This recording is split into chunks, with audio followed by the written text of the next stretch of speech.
Hey, this is George Fari, and welcome to another Martial Arts Media Business Podcast. We are on episode number 46. I have a repeat guest again for something a little different, Master Fari Salievski. How are you doing there, Fari? Always well, thank you. Awesome. So today we're going to talk about a bit of a different topic. So one of Master Fari's top students, Martin Nguyen, he recently won the World Featherweight Champion for One Championships in Asia. And we're going to talk about training a champion and how the whole journey evolved and what the next steps are. So let's get started. So welcome, Fari. So I guess take us back to the beginning of all this, where Martin started training, etc. Okay, first and foremost, I'll just highlight the fact that we're a martial arts school, not a fight gym. So yes, we have fighters, we have a cage area out the back, but out the front we have our little preschoolers and mums, dads, and within all that, we still manage to do a little bit of fighting for, I look at that as fun, as a chance to test out our training. So it's a martial arts school that has the martial arts culture, people bow on and off the mats, and the discipline of the martial arts. So, that's what Martin Nguyen joined for, and he joined doing our Brazilian Jiu-Jitsu program. And obviously when he started, did not plan to fight, but then we had some opportunities. To this day, I still run the ISKA. Back then, we used to have combat grappling, which is basically modified MMA. He got into that, won, liked it, and then some fight opportunities came up. Okay, so how long has Martin then been training with you? Look, that fight in the ISK was in 2010. He was competing, in some grappling tournaments back then. So it's been at least 8 years. So it's been a long journey. 8 years flies, but here he is, the world champion. All right, cool. So now, when did you or Martin realize that potential, that there was a potential to reach this level? Look, we went from the combat grappling in a tournament style to obviously going into the cage.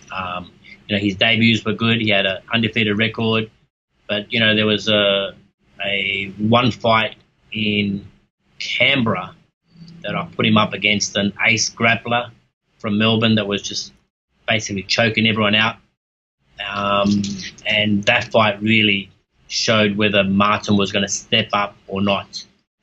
In fact, even the promoter said, I remember his exact words, "Why would you want to put your boy to fight an ace Brazilian Jiu-Jitsu guy? You're just going to get choked." And my answer to that was, it's not a BJJ fight, it's MMA.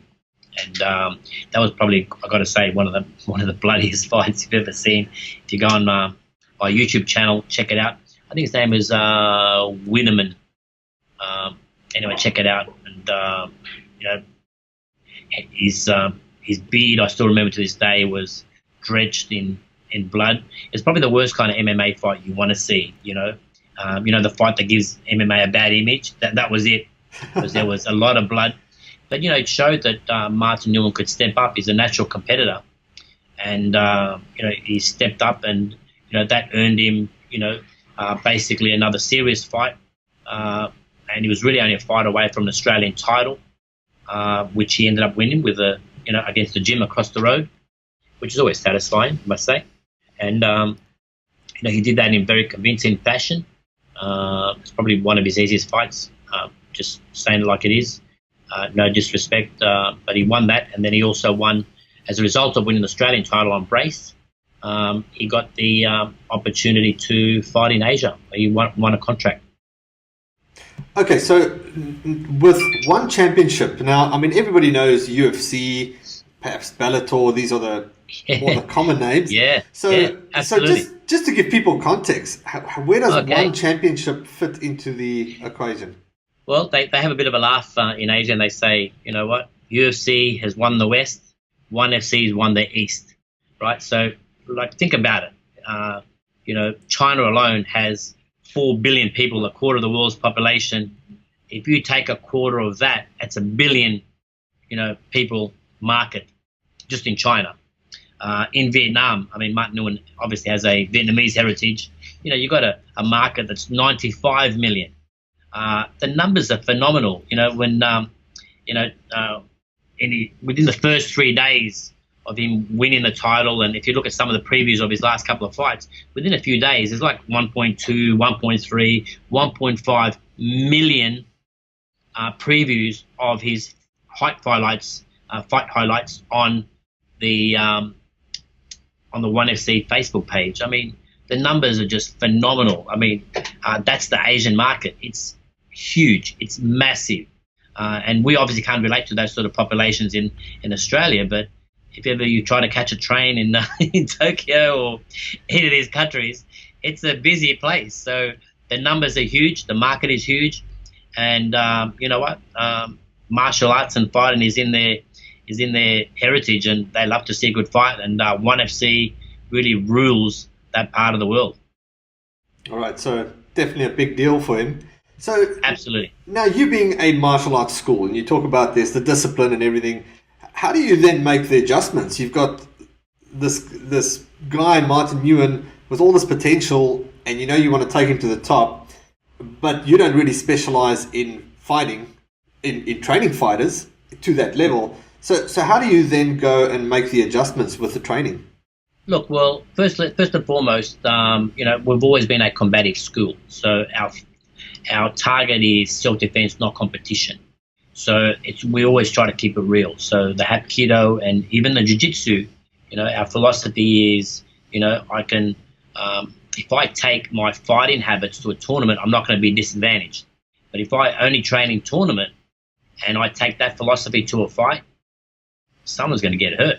So we've always had one mentality, and and there's no ego. So if we need, for example, we've got some good striking coaches here, and if we need for a particular fight, like in this particular case, we had a really good grappling partner that helped us prepare against the rear naked choke. And why the rear naked choke? We're fighting a guy that's got the world record in submitting his opponents 6 in a row rear naked chokes, including one of them on us when we had our first title shot. And that wasn't planned. It popped out of the blue, 24-hour notice. But I wasn't there. Martin took the fight. We didn't get the result, but we prepared. And you need not to have the ego to say, okay, I need this. And you get your partners for a particular fight, and you've got to do what you got to do. So the prep work is pretty much everything then, right? Because it's really understanding your opponent, what their strengths are, and planning accordingly. Absolutely. And look, in this case, I believe that he was very, and as did Martin. We spoke about it. He really only had one dimension to his fighting. His go-to was always go to the back. So and we knew if you take that weapon away, we knew that Martin is much better conditioned, and we knew that we can outstrike him. And to prove that, we even went up to the commentators and even all the One FC people, even before the fight, to say he's going to get knocked out, just so no one thinks it was luck. We knew what was going to happen. It didn't sound cocky, but we couldn't see anything else. Anything can happen in a fight, but we really, really prepared, and we boasted about it, and we boasted about the result because no one believed it. In Singapore, they were giving odds of 10-1, which I wish someone told me because I would have put some money on it. But 10-1, and the fact is, even the promoters had said to us after the fact that nobody wanted to fight this man, but here we are. We wanted to fight that man. And in fact, I'll put up a video today. Whether you look on my the KMA Brazilian Jiu-Jitsu and Top Team page, I'll put up a little video that's a little segment from the documentary Caged. If you get a chance, it's on SBS On Demand. Watch it. And in that, the first fight after his loss, we're there. And Martin has got his hand up and he's there saying, Marat, I'm coming. That was 2 years ago. So this has been a 2-year goal. It's not something that, it was an afterthought. We wanted to not only avenge that one loss, he gave us one loss in our career. We wanted to give him his first loss in his career. And here we are. We did that. So a lot of preparation, a lot of work. But again, it comes back to the discipline of the martial arts. You could talk about it, but you need to back it up, and you can only back it up with discipline and commitment. And that's, for me, you need to be a true martial artist to do that. So in that process, then, and this is a typical Conor McGregor thing, you always hear him do that. He'll have this vision, and that's the goal he focuses on, and he believes it to that extent that that's the way it plays out. Now, and it sounded like you really took that same approach of that's the way it is going to play out. But how do you have a backup plan? If plan A fails, is there plan B and C, and how would you balance actually, if they are different plans? How do you balance the training? Plan B is simple, really. You need to have your conditioning, and that's always your plan B. You want to make sure you don't gas, and you've seen, you watch some fights and go, you know what, he was a better fighter in the first round. In the second round, he starts to fade, and all of a sudden, you can have plan C, D, all the way to Z. But if you're going to gas, ain't going to work. So you need to be able to last, number one. Number two is, Martin can take a hit. And even in this fight, he took a hit. He got knocked down. Didn't get knocked out, but got knocked down early in the fight. So there were the commentators, is this the beginning of the end? Which makes for, great, viewing. And the guy's taking his back.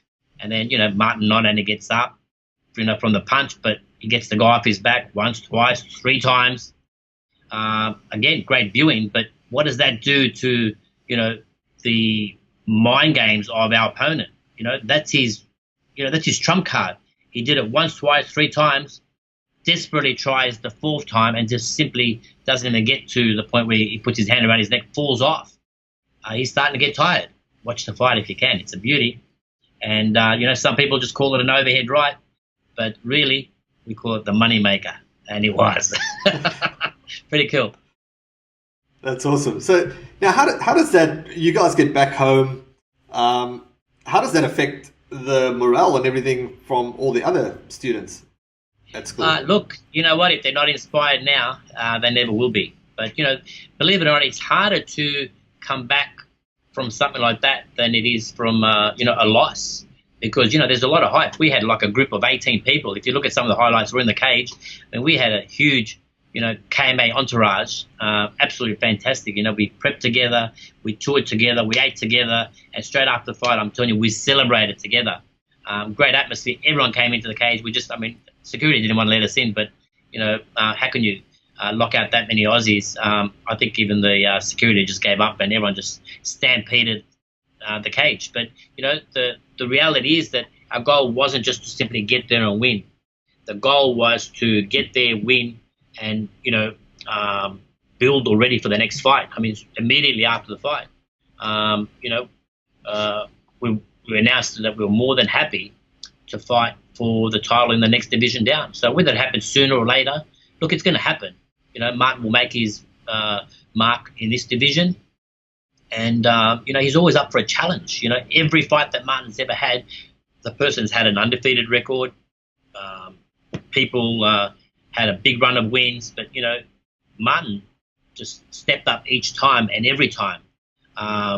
And he fought the best at their best and beat them all, either in the first round or early in the second. The majority win the first round. So he's known as a finisher. That's making a huge statement. You didn't get the judge's decision. You didn't get lucky. They didn't toss a coin. It's pretty hard to argue when you choke someone out, knock them out, or you split their head open and they can't fight anymore. Argument over. The best man won.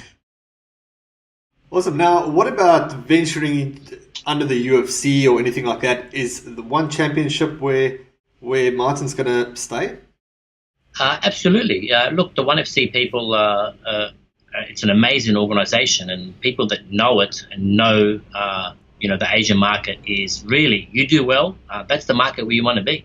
And saying that, I think the UFC is fantastic. We've got one of our other fighters, he's got a title shot at the end of the year, Theo Christakos, he wins that, and, don't be surprised if you see him in the UFC. So, look, different fighters go different paths, but, each to their strengths, and, every organisation has I think pros and cons. But I think One FC is fantastic for Martin. It's been fantastic for KMA, and they've been great. And we're here to repay their gamble on us, if you wish, because we're a gamble. We're the underdog on every single fight, and here we are now. Martin's the champ, so people are going to talk to you differently when you're the champ, and opportunities are going to come in. And let's face it, he has a Vietnamese background. Look, he's a good-looking kid. He's got I'm surprised Colgate hasn't signed him up already. He's got $1 million smile. But, he just is a likable. For anyone that sees him, you want to cheer for him. And I'm not, putting our opponent down, but I have no doubt in the world that the majority of people were cheering for Marty, even they thought he couldn't win. They would have wanted him to win. He's a marketing person's dream, He's got a beautiful wife, the nice Aussie girl, and he's got, a couple of kids. He's got the mortgage. He works by day. He's just a hard-working, humble guy. And, from parents that, came as refugees to Australia, the classic, we're going to go to Australia, make a better life. Martin has, repaid that, risk that the family took for him, for his future, and the rest of the kids in his family. They risked it all. They left. Just understand, back in the day, they came by. They were refugees, so they didn't come in with a silver spoon in their mouth. So it's a pretty tough way to begin things, and that tough background has made him obviously a competitor.